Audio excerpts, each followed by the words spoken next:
Hello, नमस्कार। मेरे channel पे आप सबका बहुत बहुत स्वागत है।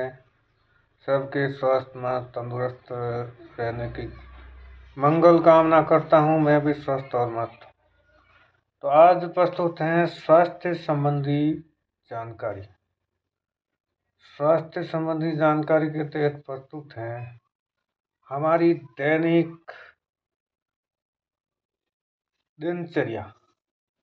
हमारी दैनिक दिनचर्या कैसी हो कि हम बीमार न हो, स्वस्थ रहें और अपना काम है सुचारू रूप से कर सकें। जैसे भी कहा गया है ना, prevention is better than cure, यानी बीमार पड़कर इलाज करने से अच्छा है कि बीमार पड़ा ही ना जाए। और एक कहावत भी प्रसिद्ध है कि पहला सुख निरोगी काया। यदि शरीर निरोग है, स्वस्थ है, वो सबसे बड़ा और सर्वप्रथम सुख है।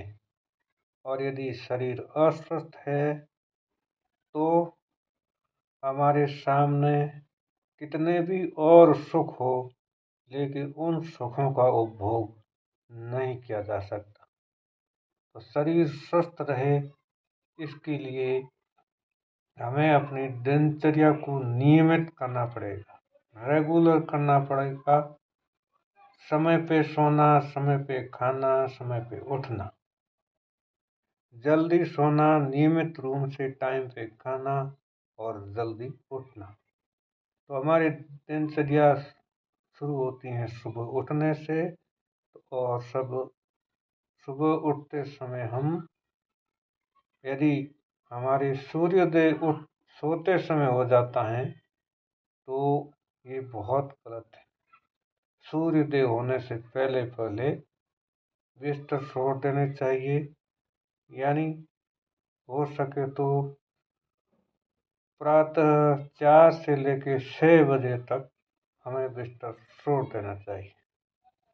इन 2 घंटों के दौरान जो भी टाइम सूटेबल हो, और ये तभी संभव होगा जब हम हैं रात को जल्दी सोएंगे।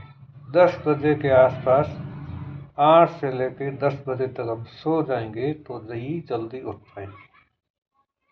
तो सुबह उठने के बाद हमें वो जलपान, उषापान करके या सोच स्नान आदि से मुक्त होके है वो भ्रमण पे निकल जाना चाहिए, मॉर्निंग वॉक पे निकल जाना चाहिए। सुबह का भ्रमण है वो दिनचर्या की सबसे अच्छी शुरुआत मानी जाती है। तो दिनचर्या के प्रारंभ में भ्रमण करना चाहिए, मॉर्निंग वॉक करना चाहिए। और मॉर्निंग वॉक करने वालों का दिन बहुत ही अच्छे से गुजरता है। हो सके तो खाने का टाइम 2 टाइम सेट करें, छोड़ के सोना और 1000 काम छोड़ के खाना। खाना हमारे स्वास्थ्य के लिए बहुत ज़रूरी है और 2 टाइम सेट कर लें इसका। एक तो सुबह 8 से लेके 12 बजे तक, और एक शाम का है 4 से लेके शाम के 8 बजे तक। सबसे अच्छा रहता है। और उसके बाद भी खाएं तो 10 बजे से पहले पहले खा लेना चाहिए। शाम के खाने और फिर सुबह के खाने के बीच यदि 16 घंटे का अंतर रह जाए तो सबसे अच्छा माना जाता है। और इन 16 घंटे के दौरान हमारे शरीर की आंतरिक दृष्टि से अच्छे से मरम्मत हो जाती है। हमारे अंदर का डॉक्टर है, हमारे अंदर शरीर के अंदर जो भी विकृति होती है वो स्वतः ठीक हो जाती है। अंदर का डॉक्टर उसे स्वतः ठीक कर देता है और हम डॉक्टर के पास जरूर जाने की जरूरत नहीं पड़ती है और हम स्वस्थ रहते हैं। तो ये दिनचर्या है, जल्दी सोना, जल्दी उठना और नियमित रूप से समय पे खाना। ये हमारे स्वास्थ्य की सबसे बड़ी सीढ़ी है। और जो भी इस स्वास्थ्य संबंधी सीढ़ी का पालन करता है वो ताउम्र स्वस्थ रहता है और उसे डॉक्टर के पास जाने की ज़रूरत नहीं रहती है। और मैं भी बता सकता हूँ, मेरा भी अनुभव है कि 10-12 साल पहले 2013-14 के दौरान मेरी जो दिनचर्या अनियमित थी और मेरे खाने का टर्म है वो 2 या 3 बार चलता रहता था, जिसके कारण और वो भी शाम के समय देर तक खाना खाना, जिसके कारण है कि हमारे जॉइंट पेन वगैरह होने लग गए थे, अंगुलियों के, हाथों के, पैरों के। और जांच कराने पर डॉक्टर साहब ने बताया यूरिक एसिड बढ़ गया है, इसलिए खाना नियमित रूप से खाएं और जल्दी खाएं, जल्दी सोएं, जल्दी उठें। और इस प्रकार की दिनचर्या का पालन किया तो मैं पूरी तरह स्वस्थ हो गया हूँ और पिछले 10-12 साल से बिल्कुल स्वस्थ हूँ और किसी प्रकार की कोई दर्द की शिकायत नहीं है।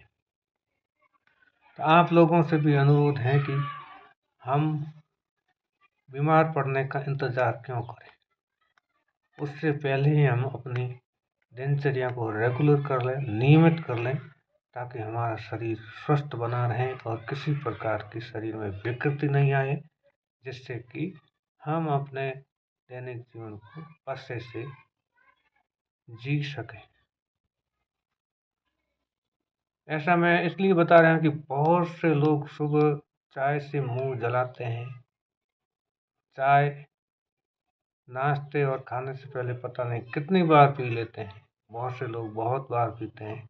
इसलिए ये कह रहा हूँ कि चाय वगैरह है या कोई भी अन्य पेय, दूध के अलावा जो भी है, वो स्वास्थ्य के लिए अच्छा नहीं रहता है, नुकसानदेह होता है। खाना और पीना, पानी पीना, ये दो ही, इन दो नियमों को सही से शरीर के अनुरूप ढाल लिया जाए तो हमें और तीसरे नियम की ज़रूरत ही नहीं और हम बीमार नहीं पड़ेंगे। नहीं तो बहुत से लोग इस 5 इंच की ज़बान के गुलाम होकर इस 5 हाथ के शरीर को दांव पे लगा देते हैं, जो कि बहुत बड़ी मूर्खता है। हमें ज़बान के टेस्ट के लिए नाना प्रकार के पता नहीं क्या क्या शरीर के अंदर डाल देते हैं, जो कि हमारे लिए बहुत ही नुकसानदेह होते हैं। और इस शरीर के टेस्ट के लिए हमें है वो इतना ज़्यादा है, गुलाम, ज़बान का गुलाम नहीं होना चाहिए। ठीक है, इस वीडियो में इतना ही। और चैनल पे नए आए हो तो चैनल को बेल बटन ऑन करके ज्वाइन कर लें। बहुत बहुत धन्यवाद।